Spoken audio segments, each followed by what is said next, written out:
Moustapha asalaamaaleykum mbooloo mi maa ngi leen di nuyu yéen ñëpp les dames de fer di jiital ci nuyoo bi seen président Mbayang di nuyu également Ndeye Marie ak mbooleem membre yi nga xam ne ñoo bokk dame de fer di leen remercier ci invitation bi ngeen ñu defal di leen remercier aussi ci Tamsir Soxna bi ngeen choisir comme parrain ñun ngeen ko defal di rafetlu kàddu yi ngeen wax ci Sada Diallo laata muy yegsi ñu rafetlu ko lool aussi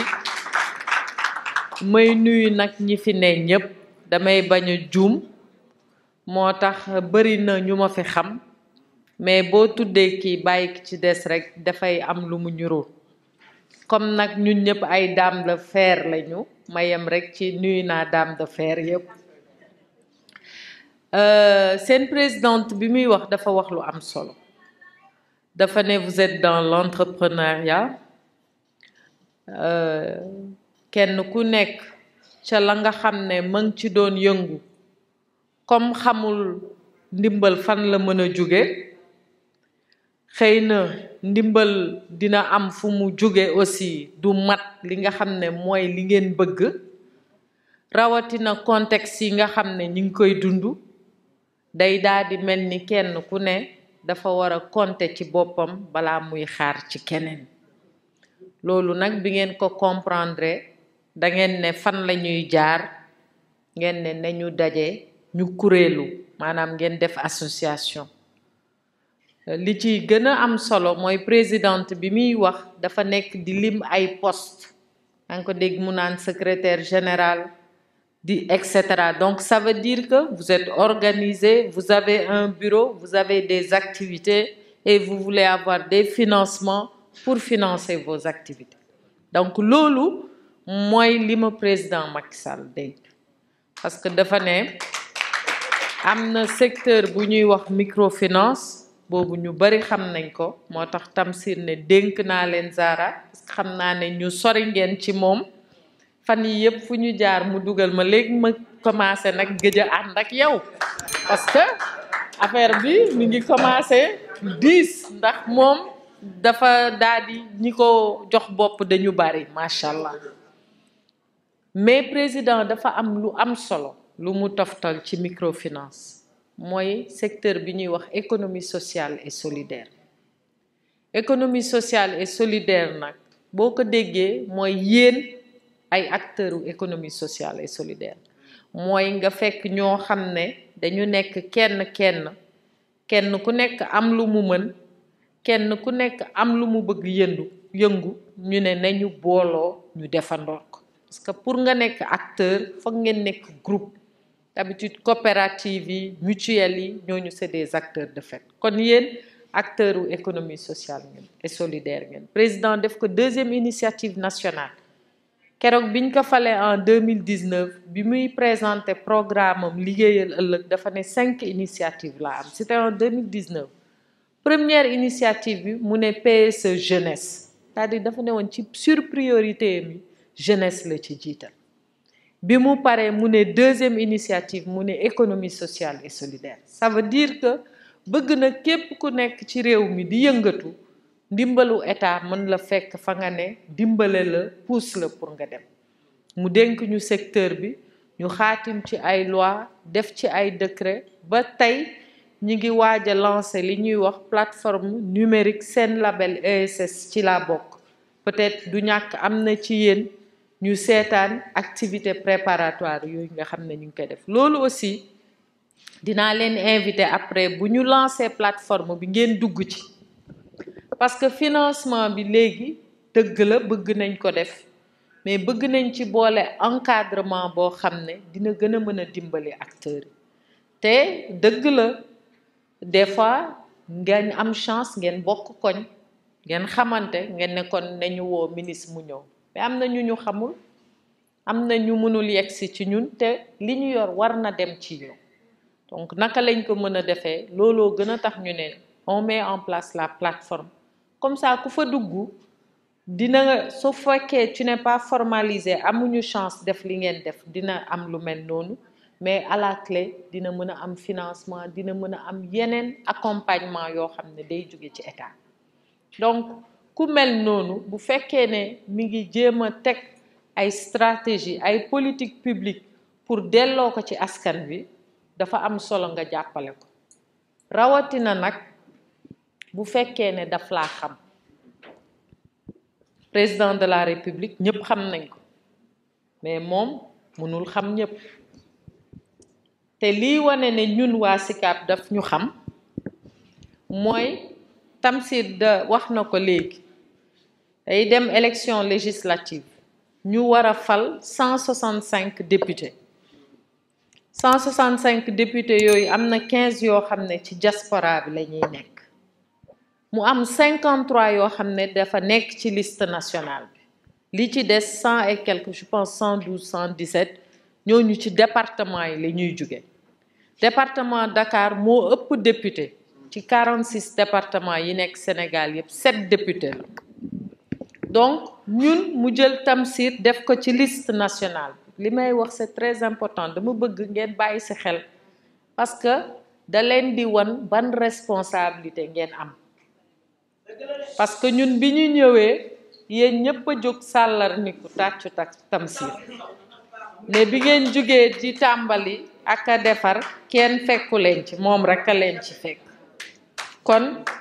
dama leen di wax li ko président def pour ngeen xam lan moo ciy seen wàll. dañ ko ne nga tànn 53 personnes 53 personnes yooyu daanaka département bu ne danga ci war a mën a jël kenn pour def yenn correction yi ndax des fois nga dugg ci département mu am ay kilifa yu am solo nga am problème mu jël kii bàyyi kii donc ci liste nationale bi nga koy dugal pour corriger ko. donc bu fekkee ne 53 nga am nga génnee 46 départements yi 11 personnes moo ci des te yéen ñëpp da ngeen coow parité bi moo tax yenn liste yi xalangu da ngay rey seen bopp de waaye liste bi moom boo juumee doo mën a de mu des 11 personnes ak la parité donc day nekk juróomi góor ak 6 jigéen ñooy des wala 6 jigéen ak 5 góor. donc bu ñu nee 6 góor ci biir 6 góor yooyu yëpp ci Sénégal mu ne dama ciy dugal waa SICAP. kon ça veut dire que am ngeen responsabilité ñu faire gagner la liste Benno Bokk Yaakaar très largement ba nga xam ne suñu député dinañ ko mën a gis Assemblée nationale. te double responsabilité la parce que Dakar dafa am solo ci élection ndax électorat bi fii la ëppee c'est le premier département te xam naa ne am na gox yu bari yu ne fii SICAP rek nekku fi gox yi fi ne bari na kon 19 communes yi nekk département de Dakar yépp da ngeen fa war a taxaw battre campagne ba nga xam ne dame de fer yépp dinañu mën a bokk ci liy gañeloo département Dakar mën a peser lool ci liste nationale Benno Bokk Yaakaar. kon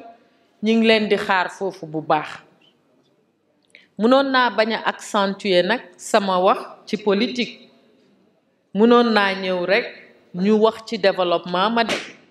parce que xawma ñu ci salle bi am na ñu ànd ak ñun am na ñu àndul ak ñun donc mënoon naa bañ a ñëw ci politique mais dama ciy ñëw parce que comme ni étudiants yi di waxee l'heure est grave gis nga réew mi dañ ko bokk te réew mi ñu bokk bu ñu seetaanee ba mu weng kenn ci ñun du mucc comme kenn ci ñun du mucc nag boo gisee lu jar nga dugal ci sa loxo danga koy def te en tant que responsable am yenn niveau d'information yi on n'a pas le droit ñu ñëw jàpp ne suñu ay mbokk ngeen te duñ leen wax li ñu xalaat kon li ñu xalaat mooy budget Sénégal Assemblée nationale lañ koy voté non budget général réew mi Assemblée nationale lañ koy voté budget mën nañ ko méngale ak dépense kër gu amul dépense duma ko jàngal fii kenn kër gu amul dépense boo xëyee sa kër amul dépense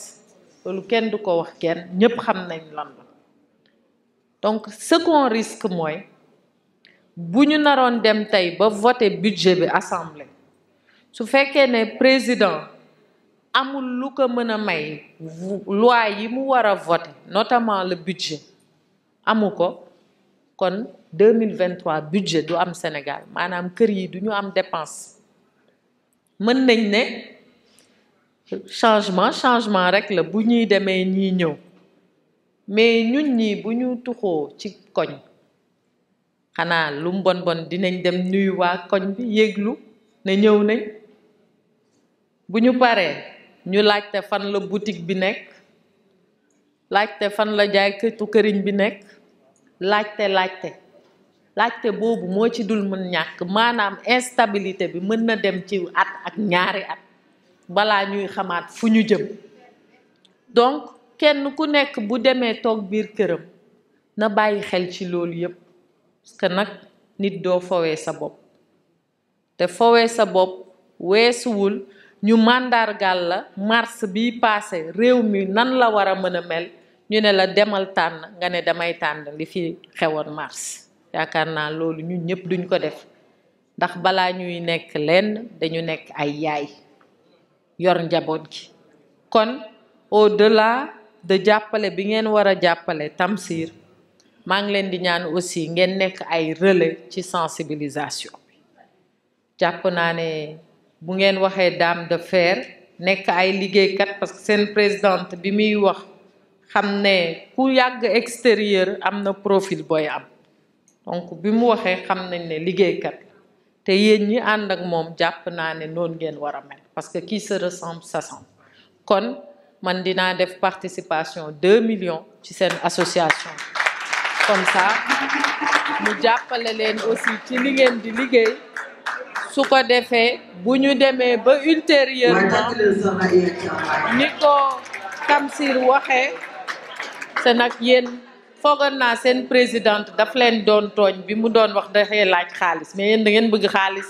2 millions rek coow li bari nii présidente après bu ñu demee comme ni Tamsir wax mën nañu ultérieurement xool ligne de crédit boo xam ne mën nañ leen ko defal fekk mu dëppoo avec vos besoins mais lii dañ koy teg peut-être vous êtes dans la structuration peut-être que vous êtes dans l'élaboration peut-être que vous êtes dans autre chose mu mën leen accompagner maintenant kuy ñaq moom di teg boo ko joxalee ligne de crédit aussi day fekk day kii et ça on pourra voir kii ko boole leen ak institution yi su ko defee ngeen mën a def entrepreneuriat bi dëppook li ngeen di xaar maa ngi leen di sant di leen gërëm jërëjëf